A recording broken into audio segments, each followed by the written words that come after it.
اهلا بكل المتابعين مشرفيني على قناة اليوتيوب او الفيسبوك.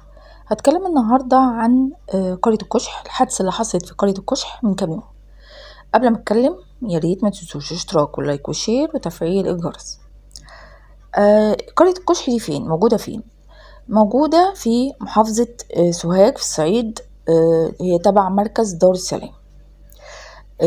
قرية الكشح دي مشهورة جدا، حصلت قبل كده في أزمات جامدة في سنة 98 99 وفي 2000 أيام مبارك. حصلت مشاكل المسلمين، كان ما بين المسلمين والمسيحيين مشاكل كتيرة وفتنة حصلت، والمسلمين قتلوا 21 مسيحي. كل ده حصل في أيام مبارك. وكمان في الحادثة دي حصلت قعدت فيها 3 أيام تقريبا.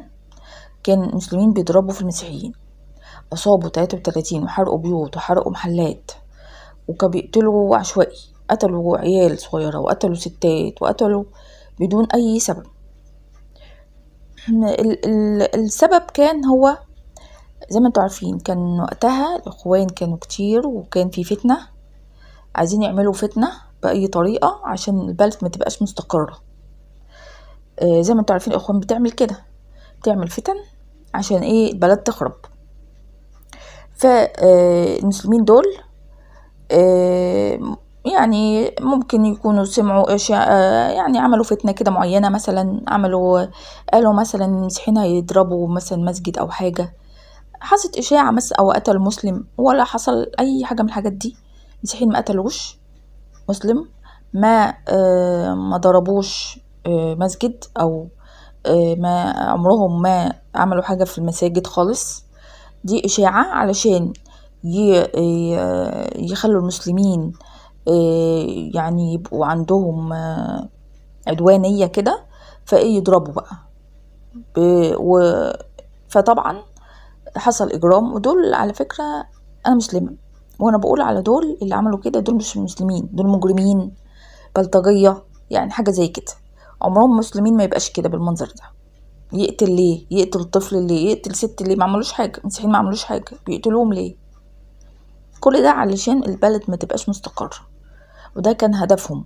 واي مبارك كان برضو الدنيا كانت ضعيفة، وما كانش فيه مثلا المشكلة دي لو يعني شافوها من الاول، وبعت مثلا امن وكده، امن دولة وضباط وشرطة كتير، ما كانش هيحصل اللي حصل ده. فدول انا بتكلم بقول اهو المسلمين اللي عملوا الجريمة دي دول مش مسلمين، دول مجرمين. والمفروض كانوا يتحبسوا ويتعدموا ويتقطعوا كمان. اللي عملوا الجرائم دي كلها ما يسابوش يعني. معرفش بقى يا مبارك عملوا ايه، حبسوهم عملوا ايه بالظبط مش عارفة، بس يعني دول لو اتسابوا هيعملوا مشاكل تاني وتاني وتاني، طبعا ما ينفعش يتسابوا. فانا بقول لكم على حادثة قديمة عشان تعرفوا بس ايه اللي حصل. بعد كده بقى من كام يوم حصل ايه؟ حصل برضو كم مسلمين ضربوا واحد مسيحي، ضربوه وكان هدومه متقطعة. ده كان في التصوير اللي في الكاميرا، يعني كان باينة الحكاية دي، ان في مسلمين كتار ضربوا واحد مسيحي.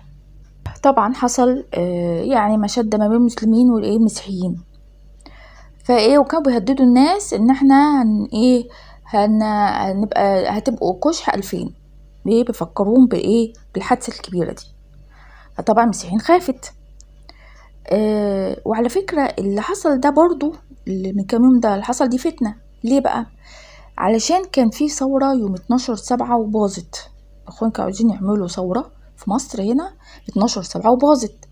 راحوا عملوا هكروا شاشة في فيصل زي ما انتوا عارفين، وفاكرين بقى الدنيا هتقوم تاني والناس هتعمل ثورة بشاشة. فطبعا ما حصلش حاجة. بقى يعملوا اي فتنة بقى، يعملوا اي حاجة، يعملوا اي اشاعة معينة، يخلوا الناس او يدفعوا لهم فلوس حتى، المهم يحصل فتنة ويحصل مشاكل. كل ده عشان البلد ما تبقاش مستقرة واحنا قاعدين. فعايزين يعملوا فتنة تاني ما بين مسيحيين ومسلمين عشان تبقى الدولة مش مستقرة، او يدفعوا فلوس بقى يعملوا اي حاجة، يعملوا اشاعة، حتى يقولوا اي اشاعة علشان مسلمين تقوم على على المسيحيين ويضربوه. عايزين يعملوا عدم استقرار، مع ان البلد قاعدة في ما بين كرة من النار، نار من كل حتة، من فلسطين، من السودان، من ليبيا، من البحر الأحمر، من البحر المتوسط، كل حتة فيها نار. قاعدين في حتة في وسط الحروب كلها، فاحنا مش ناقصين. والإخوان عايزين الدولة مش مستقرة، هم عايزين كده، نفسهم في كده، وده طبعا عمره ما هيحصل في الأيام دي. خلاص، اللي كان بيحصل زمان في أيام مبارك مش هيحصل دلوقتي. وفعلا نشر على حساب الفيسبوك القس جبرائيل، ونشر وقال استغاثة من قرية كشح، وكتب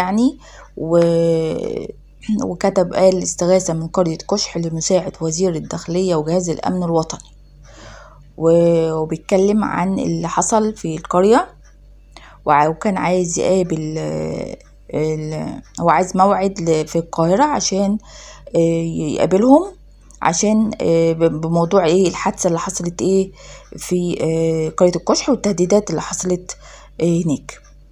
فطبعا تحركت قيادات الأمنية كلها، راحت هناك في قرية الكشح في محافظة سوهاج، والقيادات والأجهزة الأمنية كلها تدخلت عشان تحل المشكلة. مش هتبقى زي الأول، مش زي زمان الحكاية تتساب وكده، لأ، راحوا عملوا كل اللي هم المفروض يتعمل، قبضوا على الناس اللي عملت كده، المسلمين اللي هم عملوا كده قبضوا عليهم، وعشان ما يحصلش كده تاني في القرية دي. اللي كان بتعمل زمان مش هيتعمل دلوقتي خالص، ينسوا الإخوان دول، ينسوا يعملوا أي حاجة في البلد تاني.